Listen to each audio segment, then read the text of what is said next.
jurist, Al-Baydawi. Now, the great, who is a great mufassir of the Quran, he's a great faqih, he's an usuli, he's a theologian within the Maturidi generally and broader Ash'ari understanding. Now, he has a very famous statement where he writes that even the kafir, and these are his words, Al-Baydawi's words, he says al-kafir, and this is in his matali', he mentions this, and it's quoted by Maliki scholars like Al-Hafidh Al-Ubbi in his commentary upon Qadi Iyad's commentary on Sahih Muslim.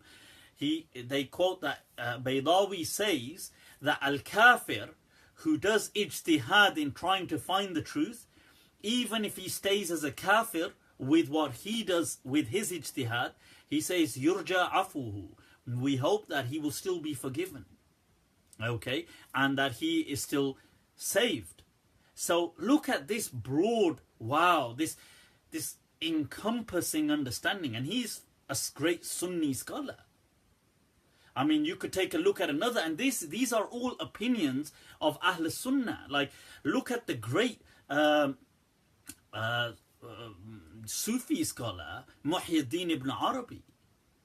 Now, Muhyiddin ibn Arabi went to the understanding that even when we say hell, he said adhab actually comes from the word, because in Arabic it comes from the word udhuba, sweetness.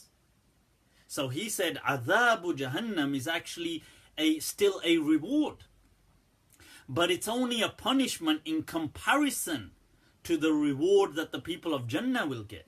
That it's a lacking or a lesser reward, and therefore it's an adhab respectively.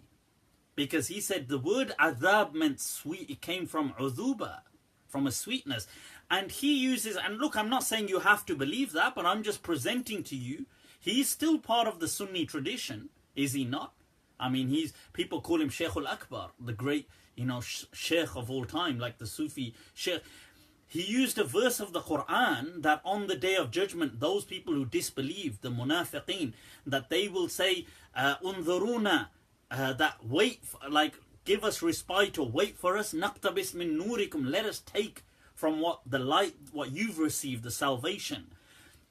فَضُرِبَ بَيْنَهُمْ بِبَابٍ, that there is a door that is struck between these people, the believers and the disbelievers.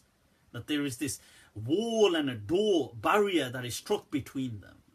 But Allah says that بَاطِنُهُ رَحْمَةٌ وَظَاهِرُهُ مِنْ قِبْلِهِ الْعَذَابِ. He says that from within it's actually a mercy, but apparently it looks like an adhab. Now he used this verse of the Quran to say, now I'm not doing this, he is doing it, Muhyiddin ibn Arabi. Main thori na keh raha hoon baba. It's not me, it's Shaykh al-Akbar Muhyiddin ibn Arabi. He said that, look, this verse of the Quran is hinting to this, that really the adhab is a rahmah.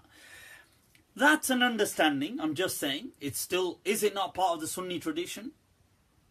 I would say it is. It's still part of the Sunni tradition. As is Ibn Taymiyyah and Ibn Qayyim saying that hell will freeze over. That's, still part of the Sunni tradition. As is Fakhruddin al-Razi in saying, look, Allah doesn't have to send anybody to hell. As is Ibn Rushd, who says the Akhirah is really just a sense of kind of consciousness. And that kind of... are these not all part of the Sunni tradition? They are. So why limit... when the person said to the Prophet that, may Allah have mercy on just me and you. And the Prophet said, لَقَدْ ضَيَّقْتَ وَاسِعًا. That wallahi, that he said, the mercy of God is so vast and you've restricted it so much. So that's what I'm saying. I'm not saying that any of these are necessarily right. But what I'm saying is they are all parts of the understanding that we have within our tradition of Ahl Sunnah. Now, we have a popular approach, but these are all parts of the approach. Right, so let's move on.